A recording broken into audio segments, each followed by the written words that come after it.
Conforme foi amplamente noticiado, o Congresso Nacional realizou sessão solene em homenagem à campanha da fraternidade do corrente ano, cujo foco trouxe à tona o quadro de saneamento básico do nosso país. Meus cumprimentos, portanto, senhora presidente, à Confederação Nacional dos Bispos do Brasil, a CNBB, e ao Conselho Nacional de Igrejas Cristãs, que em tempos de Aedes aegypti proporcionam um debate com a sociedade sobre o saneamento em nosso país. A escolha do lema da campanha, "Quero ver o direito brotar como fonte e correr a justiça qual riacho que não seca", recolhido do livro de Amós, capítulo 5, versículo 24, não se deu por acaso. Amós fundamenta sua pregação profética numa denúncia social aguda, chamando a atenção para o progresso e que não se traduza em igualdade e justiça para todos. Sem embargo, das valiosas contribuições que parlamentares outros trouxeram ao melhor entendimento do problema, tomo a liberdade, que não apenas como senador, mas como homem de fé e católico praticante, trazer também uma modesta contribuição à discussão de tão momentoso tema, com especial destaque ao Estado que honrosamente represento aqui nesta Casa, o Estado do Piauí. Senhora presidente, nosso sistema de saneamento e saúde é insuficiente, inadequado e está muito associado à pobreza, afetando principalmente as populações de baixa renda, mais vulneráveis por uma série de fatores, como a subnutrição e a falta de informações básicas sobre higiene e cuidados pessoais. Ao se fazer uma relação entre os baixos índices de saneamento e a incidência de doenças endêmicas diversas, principalmente as transmitidas por veiculação hídrica e por má distribuição e tratamento inadequado das águas, chega-se à conclusão que eles respondem por pesados impactos no Sistema Único de Saúde e na saúde geral da população. Como reconhece a Organização Mundial de Saúde, a OMS, e organismos do porte do Instituto Trata Brasil, que monitore e acompanhe os investimentos oficiais na área, ter ou não ter água de qualidade e um sistema de coleta e tratamento de esgotos ou de coleta, tratamento de resíduos sólidos, se faz toda a diferença para prevenir doenças que sobrecarregam o sistema de saúde e ocupam milhares de leitos hospitalares em nosso país. Para coroar este quadro dantesco, afastam milhares de trabalhadores brasileiros de seus postos de trabalho. Concordo com as palavras do ilustre e companheiro senador Cristóvão Buarque, quando afirma que o saneamento é uma das condições de decência, de fraternidade até. Mas tenho que o saneamento é também questão de cidadania. Como tal, o seu exercício não pode sofrer limitações de ordem temporal, espacial ou econômica, sob pena de estarmos consagrando estranha e odiosa divisão entre cidadãos de primeira, segunda e terceira classes. Senhora presidente, minhas senhoras e meus companheiros senadores, apesar dos avanços dos últimos 10 anos, principalmente no que diz respeito ao acesso à água potável, o cenário do saneamento básico do Brasil é alarmante, onde apenas 48,1% da população tem cobertura de esgoto, o que equivale a dizer que mais de 100 milhões de brasileiros ainda não usufruem desse serviço básico fundamental à saúde.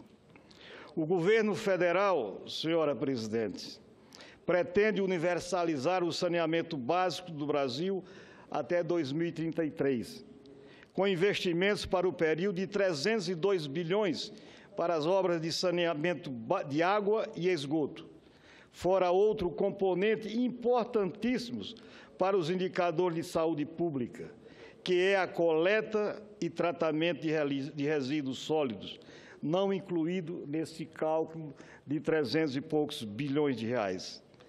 Mas as boas intenções do governo sofrem ação corrosiva de dois males recorrentes da administração pública brasileira de todos os tempos: a incapacidade de executar o que se planeja e a desarticulação entre os três entes da federação. Tomando como referência as obras de saneamento previstas pelo PAC para as 100 maiores cidades brasileiras, apenas 14% delas estão prontas após 5 anos de início de trabalhos. A maioria, portanto, de 65% das obras, e que aqui me valho dos dados do referido Instituto Trata Brasil, está atrasada, paralisada ou sequer começou. O meu estimado e querido professor, que o nosso senador Garibaldi Alves conhece, Leonides Filho, dos quadros da Universidade Federal de Pernambuco, economista e durante muitos anos superintendente adjunto da SUDENE, sob cujo comando tive a honra de trabalhar, diz com muita propriedade que os planos, os programas são riquíssimos no que fazer, mas pobres no operacionalizar, no como fazer e quem fazer. Os ditos planejadores econômicos, que atuam na área do planejamento substantivo, são grandes especialistas em diagnósticos, prognóstico, fixação de metas, estratégias, fixação de fontes de recursos, mecanismos de acompanhamento e avaliação, mas os responsáveis pela execução são sempre esquecidos no planejamento, que é de cima para baixo. Não participam da elaboração de planos, muito menos de projetos e programas, recebendo-os prontos e aprovados. O que acontece o mais das vezes não é a escassez de recursos, e sim o desperdício, a incapacidade de utilizar esses recursos em tempo hábil e adequadamente na dicotomia entre etapas de concepção, de elaboração e aprovação de projetos, com a etapa de execução, que reside a incapacidade operacional de implementá-los, provocando baixos índices de sua execução, com substanciais prejuízos para a sociedade. Eis o resumo do que colhi com Leonides Filho. Senhora presidente, senhoras e senhores senadores, a lenta evolução das obras e dos indicadores de saúde compromete a meta governamental de universalizar o saneamento em 2 décadas. No caso do meu estado, o Piauí, e em especial a minha queridíssima Teresina, o caminho a percorrer é longo. Com uma cobertura de esgoto de apenas 18%, Teresina, ao lado da nossa querida capital Belém, São Luís, da capital do nosso companheiro senador Garibaldi Alves, Natal, Macapá, a capital aqui do estado do meu querido João Capiberibe, apresenta um cenário intolerável e inaceitável. Os serviços de coleta e de tratamento de esgotos são precários e insuficientes. O manejo dos resíduos sólidos, nem devemos falar, usa técnicas já ultrapassadas, quando existem. É preocupante a lentidão com que avançam as obras do PAC na minha cidade de Teresina. através de 2 contratos firmados entre o governo federal, o Ministério das Cidades e Águas, aliás, a AGESPISA, que é uma companhia de águas e esgotos, que se arrastam há mais de 8 anos. O primeiro de 2007, para implantação de estações elevatórias, redes coletoras e ligações à estação de tratamento d'água, abrangendo quase 225 quilômetros, encontra-se paralisado, com menos de 18% de execução. O segundo, de 2008, a conta de empréstimo via FGTS, Caixa Econômica, não vou citar o valor, não é? Abrangendo quase 100 quilômetros de rede, está igualmente paralisado, com cerca de 30% de execução. Não bastasse os prejuízos que a paralisação de obras traz ao benefício final, ao beneficiário final, digo melhor, que é o cidadão, é desolador ver volumosos recursos públicos serem esterilizados pelo aumento do custo das obras em função do recrudescimento da inflação. Tal circunstâncias exigirá o aporte de novos recursos em tempos de escassez, ou a redução de metas, além da reformulação de planos e projetos, o que redundará no alongamento dos cronogramas e novos atrasos e prejuízos para a população e para o erário público. Preocupante também, senhora presidente, o ritmo das obras de saneamento e esgotamento sanitário em 14 municípios à margem do Rio Puti, digo melhor, do Rio Parnaíba. Estes municípios juntos representam em torno de 8% da população do Estado e a grande maioria deles, após concluídas as obras, terão 100% de cobertura de esgoto. Esta ação iniciou em meados de 2007, com recursos do PAC, envolvendo o Ministério da Integração e a Condevasf. Falo de um volume de investimento da ordem de 288 milhões para o esgotamento sanitário e ligações intradomiciliares. Estamos em 2016, com obras ainda em execução e sem a conclusão das ligações da rede de esgoto às residências. Voltando à minha querida e bela Teresina, cidade mesopotâmica de quase 1 milhão de habitantes, que representa em torno de 26%, senhora presidente, da população do nosso Estado, com indicadores positivos em várias áreas, como geração de emprego, centralização em prestação de serviços de saúde, que é uma referência regional, um polo de ensino superior e de ensino médio nacionalmente reconhecido, uma forte vocação do turismo, de negócios e também para abastecimento de bens duráveis e consumo que extrapola as fronteiras do Estado, entre tantos outros impulsos positivos que Teresina, cidade que eu governei, detém, tem, no entanto, no preocupante quadro sanitário, um persistente entrave ao seu desenvolvimento urbano e ao seu destino de progresso e grandeza. Portanto, senhora presidente, as cidades do Brasil crescem. O processo de urbanização, senhores e senhoras senadoras, é irreversível. Em sintonia com a encíclica Laudato Si, do nosso querido Papa Francisco, precisamos da união de toda a família humana, e em especial de toda a família brasileira, na busca de um desenvolvimento sustentável e integral. Na perseguição de tal desiderato, nossas responsabilidades são múltiplas, e a primeira delas, sem dúvida, é correr com as obras de saneamento básico para que a universalização tão sonhada não fique cada vez mais distante e ficando, consequentemente, em papel, em projetos e em programas. Pode falar com a palavra, senador João Caberibe. Vossa Excelência toca num aspecto preocupante no nosso país, que é o saneamento básico.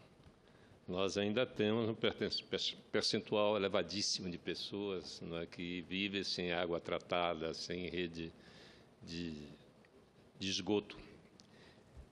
Eu não conheço a situação específica de outros estados, mas conheço do meu. Conheço e acompanho a contabilidade pública do Amapá desde que o dinheiro passou a ter memória, 1994, até 2014 e 2015 eu ainda não tive acesso à contabilidade, o balanço geral do Estado. E o que eu posso lhe afirmar é que ao longo desses 25 anos se instalou algumas quadrilhas em torno do orçamento público e desviaram, pelos meus cálculos, em torno de 1,5 bilhão a 2 bilhões de reais. Com esse dinheiro seria possível atender com água e esgoto 100% da população do Estado. Então, não é a falta de recurso, não foi a falta de dinheiro, mas exatamente o desvio desse dinheiro, a apropriação privada desses valores coletivos, desse valor de dinheiro pago pelo cidadão, que foi desviado. E só agora, depois de 25 anos, é que a Justiça começa a dar resposta. Amanhã começa o interrogatório de várias autoridades do Poder Judiciário, desembargadores, procuradores de Justiça, conselheiros do Tribunal de Contas, deputados estaduais, passam a responder ao STJ. Amanhã, um juiz instrutor, delegado pelo STJ, estará, a partir de amanhã, ouvindo e interrogando essas autoridades sob suspeitas de conluio, sob suspeita de ter praticado atitudes criminosas no exercício de suas funções. E também no dia 16, vindouro, nós vamos ter o julgamento de um grupo de pessoas que desviaram fortunas da Assembleia Legislativa do Amapá. É o primeiro julgamento no primeiro processo da operação chamada Operação Eclésia, que fez busca e apreensão na Assembleia Legislativa e prendeu farto material comprovatório, notas fiscais falsificadas, contratos falsos, notas fiscais frias, e isso se transformou em mais de 40 processos criminais e de improbidade administrativa. E no dia 16 vai a julgamento o primeiro caso, que envolve o ex-presidente da Assembleia e o ex-secretário da mesa, o ex-presidente Moisés Souza e o ex-secretário da mesa Edinho Duarte. Eles serão julgados no seu primeiro processo. O ex-presidente da Assembleia tem mais de 20 processos criminais. E a expectativa no Amapá é muito grande, porque esses dois eventos podem provocar um transe histórico naquela sociedade que ficou sem água e sem rede de esgoto, porque o dinheiro que deveria ser aplicado ali, infelizmente, foi desviado. Vossa Excelência, me permite uma parte? Pois não, senador. É na mesma linha do senador Capiberibe, mas não chegando a esses casos que são deploráveis da administração dos recursos públicos no estado do Amapá. Mas é apenas para dizer a Vossa Excelência que Vossa Excelência faz um discurso aqui em tom de advertência, porque, na verdade, nós estamos enfrentando essas epidemias agora com os recursos da medicina curativa, quando, na verdade, nós deveríamos ter exercido o trabalho preventivo reclamado por Vossa Excelência desta tribuna nesse momento. Exatamente isso. A realidade, são dois aspectos interessantes. Um, nós vimos aqui o deputado Capiberibe falar em 25 anos decorridos de aplicações de recursos e não se chegou, agora que estão apurando. De outra parte, Vossa Excelência, senador Garibaldi, fala da importância do saneamento como prevenção às gravíssimas doenças que nós erradicamos há mais de 50 anos. E estão voltando com esse processo de urbanização que houve no Brasil, de ocupação urbana sem nenhum planejamento. E saneamento básico, esgoto, poucos governantes no passado quiseram investir, porque as obras não davam inauguração, ninguém via, ficar sobre a terra. Então, são problemas gravíssimos que nós temos que enfrentar. Principalmente esse que diz respeito, minha estimada senadora Ana Amélia, a estrutura do Estado brasileiro, a que eu me referi e me vali de afirmativo do estudioso Leonides Filho, que tem estudado o planejamento do Brasil, planejamento regional, em que fala de se planejar, estimar recursos, bons projetos, mas na hora da execução nós temos um verdadeiro desastre. Isso há em decorrência da desarticulação, senhora presidente, entre os níveis de governo, a União, os Estados-membros da Federação e os municípios. Daí porque, permitam-me eu defender a reinvenção do Estado brasileiro. O Estado que nós temos aí não mais atende às aspirações e os desejos da população. Essa é que é a triste e lamentável realidade. E nós temos aqui nesse Senado, que é a Casa da União, dos Estados, do município, consequentemente da Federação Brasileira, que nós temos que retomar esse processo de construção de um novo Estado. Que o Estado que nós temos não mais satisfaz aos desejos e aspirações coletivas. Esse Estado que está aí esgotou-se. Esse Estado não atende e não responde aos grandes problemas nacionais. É isto que nós temos que nos debruçar. Temos uma crise econômica, sobretudo política, ética, moral, temos, mas temos também uma crise do Estado brasileiro.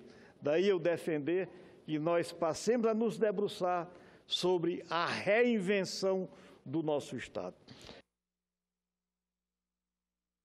As ações que nós tínhamos a fazer no dia de hoje.